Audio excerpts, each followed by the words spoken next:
Yes बेटा। तो अब हम लोग सिविक्स का चैप्टर फर्स्ट कर रही हैं। चैप्टर फर्स्ट है ऑन इक्वेलिटी। ऑन इक्वेलिटी क्या होता है? समानता पर, यानी कि समानता। समानता इस चैप्टर के अंदर हम क्या समझेंगे कि इक्वेलिटी क्या होती है, समानता किसे कहते हैं, और क्या हमारी कंट्री के अंदर सभी को इक्वल माना जाता है, या इक्वेलिटी के मामले में कहीं ना कहीं कुछ प्रॉब्लम्स हैं, और साथ में अगर इक्वेलिटी नहीं है तो उसके लिए कौन कौन सी रेमेडीज़ अपनाई गई है। तो यहाँ पे इलेक्शन का दिन है और दो बच्चे हैं, वो अपने मम्मी पापा के साथ जाते हैं। आप ये कुछ इस टाइप से इसमें स्टोरी पढ़ोगे, और वो बच्चे आप कार में बैठे हैं लेकिन उनके मम्मी पापा वोट देने जाते हैं, तो वो अपने मम्मी पापा से इसके बारे में थोड़ा सा बात भी करते हैं और डिस्कस भी करते हैं। आई थिंक तुम में से भी कई बच्चे जो है कभी ना कभी अपने मम्मी पापा के साथ वोटिंग वाले डे जो है गए होंगे। तो व्हाट इज़ इक्वेलिटी? इक्वेलिटी किसे कहते हैं? इक्वेलिटी क्या होती है? इंडिया की कॉन्स्टिट्यूशन के अंदर सभी इंडियन लोगों को इक्वल माना गया है। और कॉन्स्टिट्यूशन क्या होता है? एक बुक है एक तरह से, जिसमें हमारे देश के अंदर कैसे सारी चीज़ें चलेंगी, रूल्स रेगुलेशंस कैसे होंगे, उसके बारे में लिखा हुआ है। और इक्वेलिटी का मतलब क्या है कि एक प्रोसेस है जिसमें जो है लोगों के बीच में कोई भी गैप है, डिफरेंस है, उसको कम किया जाता है। और सभी लोगों के साथ जो कोर्ट में जो कानून होते हैं उनके आगे इक्वल माना जाता है, चाहे वो किसी कास्ट का हो, सेक्स का हो, या रिलीजन का क्यों ना हो। तो यहाँ पे 3 पैरामीटर्स हैं जिससे हम जान सकते हैं कि इंडिया के अंदर जो है इक्वेलिटी है या नहीं है। पॉलिटिकल इक्वेलिटी क्या होती है? राजनीतिक समानता।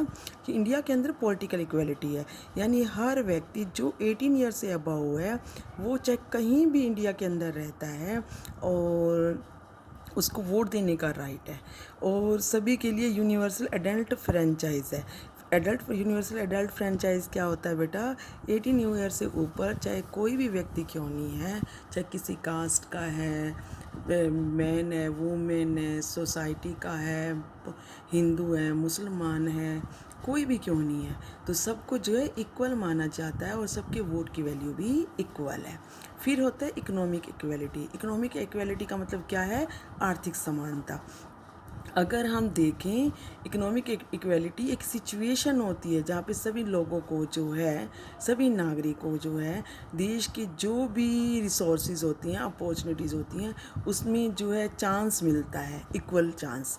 और रियलिटी में क्या होता है कि पुअर लोग जो होते हैं, या फिर मार्जिनाइज्ड जो ग्रुप है, मार्जिनलाइज्ड क्या होती हैं? हाशिए पर, यानी कि जो है अपने आप को बिल्कुल अलग मानने लग जाती हैं सोसाइटी के अंदर, जैसे कि लोअर कास्ट के, और उनके साथ जो है भेदभाव होता है सच्चाई में।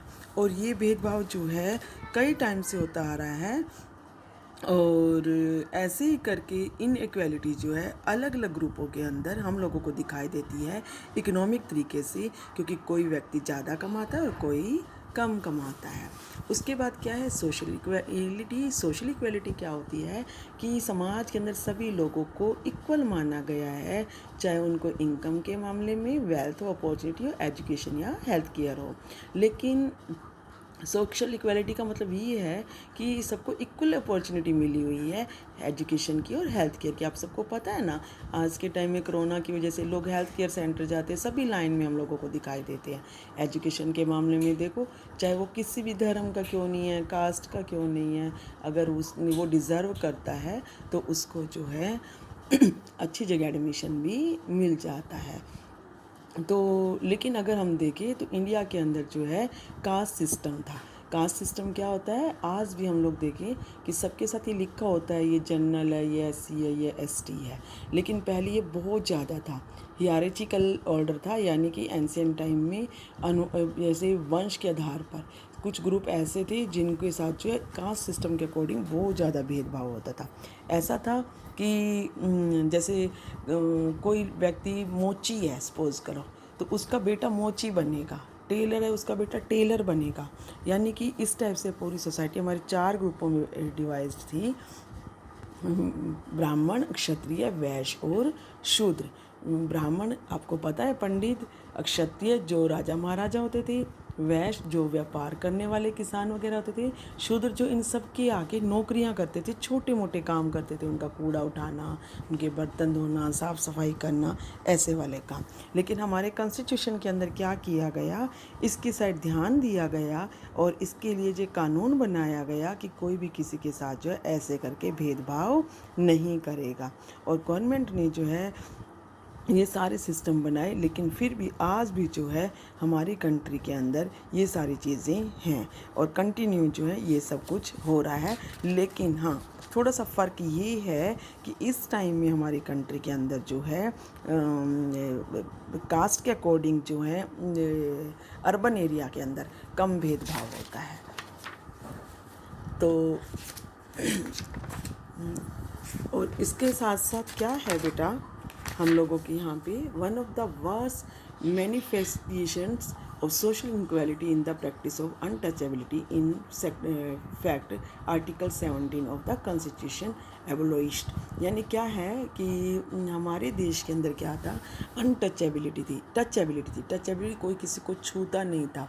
कहते हैं कि हरिजनों के साथ इतना बिहेव होता था, मिसबिहेव होता था कि अगर वो सामने आ जाते, वो छू लें, वो तो उनको ऐसे कहा जाता था कि ये तो अभिशाप है हमारे लिए।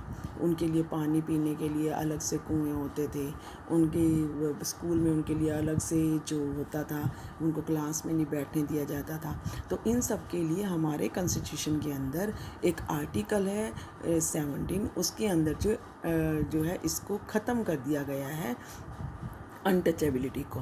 तो इसकी वजह से, लेकिन फिर भी ये कहीं ना कहीं जो हमें दिखाई देती है। लेकिन हाँ, हमारे यहाँ पे कानून बनाए गए हैं कि अगर कोई ऐसा करता है तो फिर उसके लिए जो है उसको जो है पनिश किया जाएगा।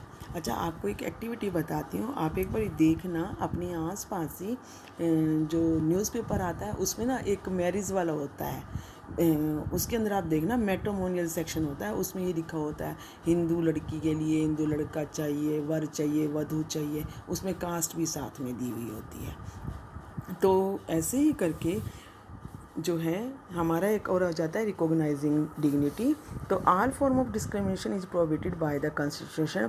एज हमारे देश के अंदर क्या है कि सभी तरह की रिकॉग्नाइजिंग डिग्निटी होता है बेटा कि सबकी जो डिग्निटी है, सम्मान है, उसको पहचान करना कि हमारे यहाँ पर सबके आदर किया जाता है, सबकी गरिमा का, डिग्निटी होती है गरिमा का ध्यान में रखा जाता है।